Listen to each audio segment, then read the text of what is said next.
Assalamualaikum warahmatullahi wabarakatuh. Alhamdulillahirabbil alamin. Nahmaduhu wa nasta'inuhu wa nastaghfiruhu wa na'udzu billahi min syururi anfusina wa min sayyiati a'malina. May yahdihillahu fala mudhillalah wa may yudlilhu fala hadiyalah. Asyhadu an la ilaha illallah wahdahu la syarikalah wa asyhadu anna Muhammadan abduhu wa rasuluh. Allahumma shalli ala Muhammad wa ala ali sayyidina Muhammad.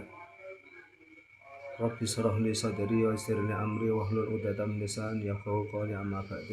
Saudara-saudariku yang dimuliakan Allah Subhanahu wa taala, kami kali ini akan bikin tema tentang berbuka dan sahur. Jadi ini merupakan bulan Ramadan, puasa yang ke-6, ke-7. Puasa yang ke-7. Jadi pada kali ini kita sebagai umat Islam tentu melaksanakan bulan puasa 1 bulan penuh, yang mana ini merupakan suatu kewajiban kita sebagai seorang muslim 1 tahun sekali. Oleh karena itu, kesempatan yang penuh rahmat, maghfirah, barakah ini harus kita manfaatkan sebaik-baiknya untuk menjalankan perintah-perintah Allah, yang mana di bulan Ramadan ini Allah mengobral pahala setinggi-tingginya, sebanyak-banyaknya, dari minimal dari 1000 derajat sampai tidak terbatas. Karena itu jangan sampai kesempatan yang baik ini, yang mulia ini kita sia-siakan. Kita harus senantiasa mengambil kesempatan pada bulan Ramadan ini dengan sebaik-baiknya. Utamanya ketika kita melaksanakan berbuka. Jadi berbuka ini merupakan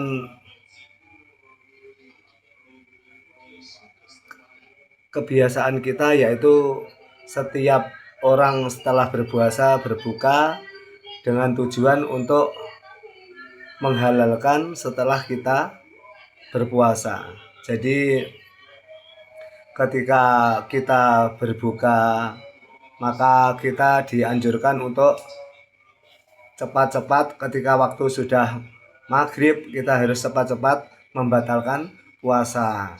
Itu merupakan sunnah Rasul. Karena jangan sampai kita itu berlama-lama untuk berbuka sehingga kita bisa sakit atau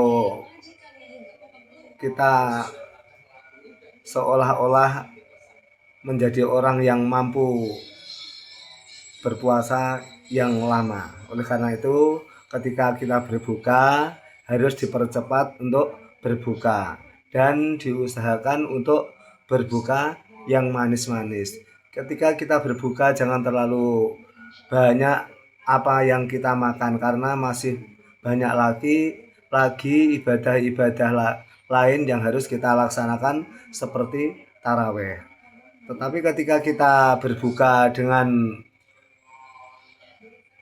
sebanyak-banyaknya, kemudian kita sholat tarawih atau sholat isya berjamaah, tentunya perut kita akan tidak stabil, tidak baik untuk melaksanakan sholat, karena mungkin akan makanan-makanan yang kita makan itu belum sampai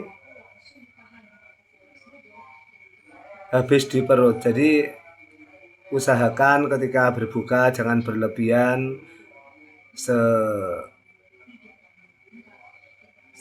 sebaiknya sedikit saja, guna untuk nanti melaksanakan ibadah-ibadah lainnya seperti tarawih isya kita bisa melaksanakan dengan khusyuk, tidak membebani kita perut kita sakit atau yang lainnya. Jadi untuk berbuka ini kita ketika mempunyai berbuka yang lebih, maka jangan lupa mungkin ada saudara-saudara kita yang tidak mampu, yang karena mereka kesulitan untuk berbuka, maka kita harus peduli kepada mereka. Khususnya di bulan puasa ini merupakan pahala yang sangat banyak ketika orang itu memberi takjil. Bahkan ketika kita memberi takjil pada berbuka itu, maka orang yang memberi takjil untuk berbuka itu mendapatkan pahala puasa orang yang diberi takjil tanpa mengurangi pahala orang yang berpuasa. Ini manfaat dari berbuka puasa. Oleh karena itu, kita ketika diberi kelebihan rezeki atau kita mempunyai makanan yang lebih, jangan lupa kepedulian kita kepada orang-orang yang fakir, yang miskin, yang tidak mampu, guna meringankan beban mereka supaya bisa melaksanakan ibadah puasa dengan khusyuk, kemudian juga bisa merasakan kebahagiaan ketika berbuka. Oleh karena itu, kita jangan bosan-bosan untuk selalu melihat tetangga kita, kanan kiri kita, saudara-saudara kita yang tidak mampu untuk kita bantu. Kemudian ketika orang itu banyak sekali yang melaksanakan berbuka di jalan, karena ada kadang orang berbagi di jalan itu untuk berbuka itu, kadang orang yang dalam tengah perjalanan tidak sempat untuk makan, minum, karena rumahnya mungkin masih agak jauh dan waktunya sudah maghrib mau berhenti, dia eman untuk istirahat, maka kesempatan yang baik itu pun alhamdulillah di lingkungan kita itu masih ada orang-orang yang peduli untuk memberi takjil pada orang-orang yang di jalan-jalan. Itu juga merupakan suatu amal yang soleh. Oleh karena itu, kita itu harus senantiasa bersedekah kepada orang lain, utamanya saat ini pada bulan Ramadan. Jadi intinya ketika berbuka kita itu harus mendahulukan, mempercepat untuk berbuka, jangan sampai mengulur-ulur atau kita santai-santai ketika berbuka. Kemudian untuk sahur, kita ketika sahur kita bisa sahur di awal. Mungkin kadang orang lupa tidak sahur, tetapi yang jelas kita ketika berpuasa harus niat. Niat itu harus kita ucapkan juga di dalam hati, kita berniat untuk berpuasa. Ketika berniat dimulai setelah berbuka, kita boleh berniat untuk menghindari lupa kita pada niat, mungkin ketiduran, kebablasan atau lupa. Ketika kita tidak niat, maka niat ini ketika berpuasa wajib itu hukumnya wajib. Oleh karena itu, ketika orang yang berpuasa tidak berniat, puasa Ramadan tidak berniat, maka puasanya tidak sah. Oleh karena itu, kita ketika di waktu sesudah berbuka, kalau kita ingat niat, bisa niat. Nanti kalau kita mungkin sahur, kita ulang lagi juga bisa. Dan di sahur ini kita dianjurkan untuk mengakhirkan sahur. Jadi kalau berbuka kita disuruh mempercepat, tapi kalau sahur kita dianjurkan untuk mengakhirkan sahur. Dengan harapan apa? Kita ketika sahur di akhir waktu itu meringankan tubuh kita supaya tetap sehat. Kemudian juga kita ketika sahur itu menguatkan badan kita untuk beribadah kepada Allah, berpuasa di siang hari itu tidak terlalu lemah. Jadi ketika kita sahur, kita upayakan untuk di akhir-akhir waktu, yaitu ketika biasanya kalau di kota itu ada namanya tarhim. Tarhim itu biasanya awal tarhim itu sudah mulai imsak. Jadi menjaga menahan puasa kita mulai imsak supaya puasa kita itu benar-benar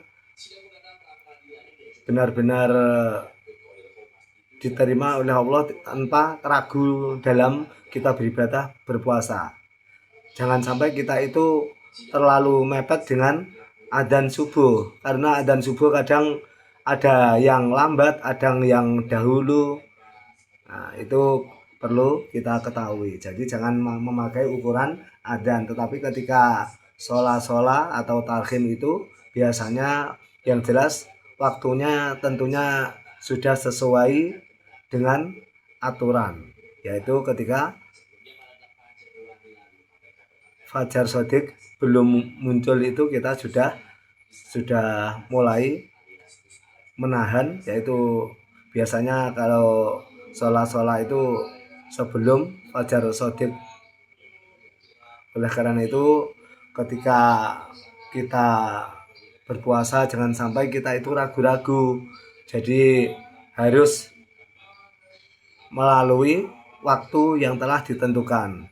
Dan ditentukan yaitu pada waktu imsak kita mulai, yaitu biasanya tarhim itu biasanya dengan adzan subuh itu waktunya agak jauh, mungkin ada 5 menit atau 10 menit waktunya itu. Oleh karena itu di saat seperti itu kita upayakan sudah selesai kita sahur sehingga benar-benar kita mantap dalam ibadah puasa kita.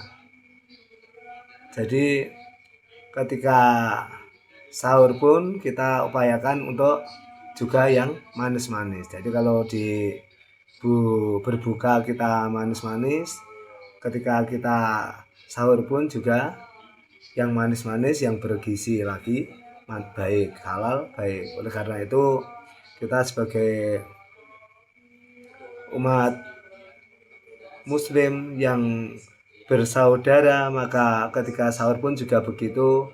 Ketika kita mempunyai tetangga yang kurang mampu atau fakir atau miskin, kita harus berbagi kepada mereka supaya mereka juga bisa melaksanakan ibadah puasa dengan sahur dengan penuh gembira, dengan penuh kenikmatan walaupun sedikit.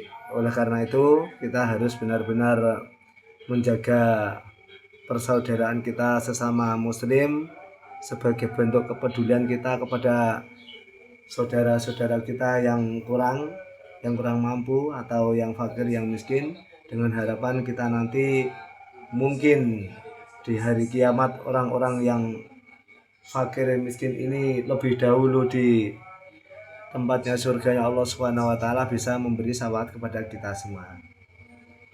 Ini tentang sahur.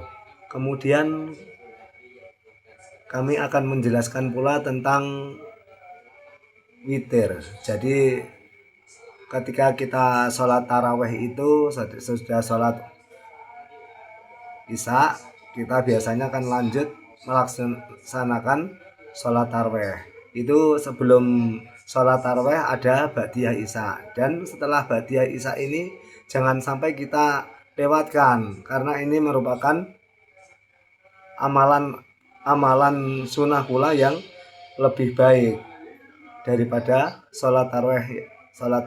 Oleh karena itu Ba'diyah Isya kita laksanakan dahulu, kita beri kesempatan orang-orang yang mau melaksanakan sholat Ba'diyah Isya, kemudian setelah selesai baru kita laksanakan sholat taraweh bersama-sama. Jadi untuk sholat taraweh biasanya kita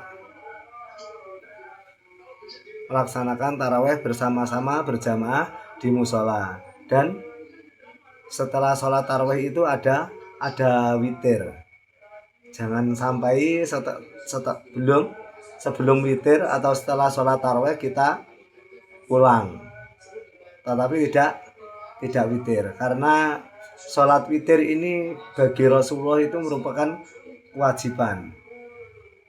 Jadi sholat witir ini lebih baik daripada tarawehnya. Oleh karena itu kita harus meraih semuanya untuk mendapatkan pahala yang lebih banyak lagi dari Allah Subhanahu wa Ta'ala. Jadi perlu kita ingat bahwa sholat taraweh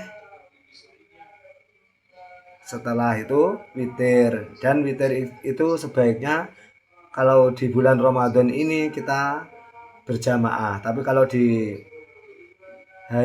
bulan-bulan yang lain kita witir sendiri-sendiri. Oleh karena itu kita supaya mengetahui bahwasanya sholat witir ini lebih baik daripada sholat tarawehnya. Kemudian sholat taraweh dengan Ba'diyah Isya kita dahulukan sholat Ba'diyah Isya dulu, karena kita kalau bisa meraih semuanya, karena di bulan Ramadan ini pahalanya yang sangat banyak. Itu tadi, itu tentang sholat taraweh dan witir dan sholat Ba'diyah Isya. Jadi jangan sampai kita itu meremehkan, walaupun sedikit-sedikit amal itu, walaupun sedikit-sedikit nanti akan menjadi banyak. Oleh karena itu walaupun begitu tetap kita harus bisa melaksanakan semuanya. Nah, ini kemudian dalam keseharian ketika kita mempunyai penglihatan yang kurang tajam, maka ada amalan yang bisa kita amalkan yang bunyinya fakasafna anka gito aka fabasorukal yauma hadid. Kemudian kalau kita mempunyai musuh, atau jadi yang amalan yang pertama tadi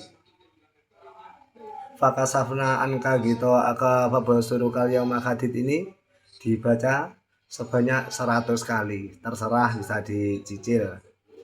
Kemudian kalau kita mempunyai musuh, kita bisa mengamalkan amalan hasbunallah wa ni'mal wakil, ni'mal maula wa ni'man nasir sebanyak 119 kali. Itu bisa kita cicil pula. Kemudian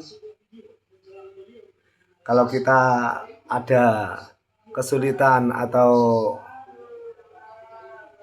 kesempitan atau kekurangan apapun, kita bisa banyak-banyak membaca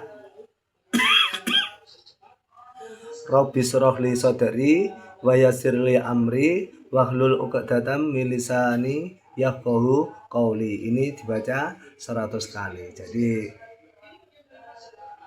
ada juga amalan supaya ketika kita sakit mata itu doanya berbunyi Allahumma anni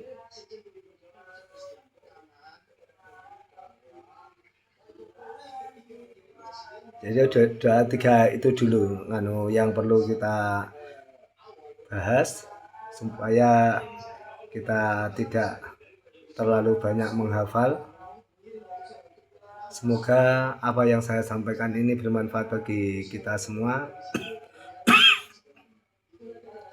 dan semoga kita senantiasa dicintai Allah Subhanahu wa taala, selalu mendekatkan diri kepada Allah Subhanahu wa taala sehingga kita dijadikan hamba-hamba Allah yang dicintai Allah, yang mana akan dijadikan penghuni-penghuni surganya Allah Subhanahu wa taala. Amin amin ya rabbal alamin.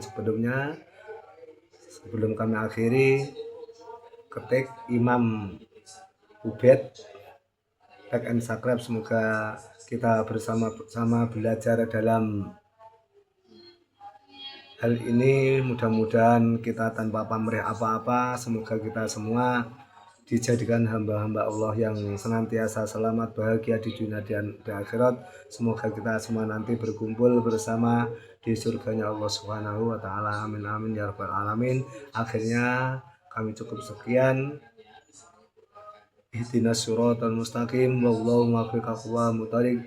Wassalamualaikum warahmatullahi wabarakatuh.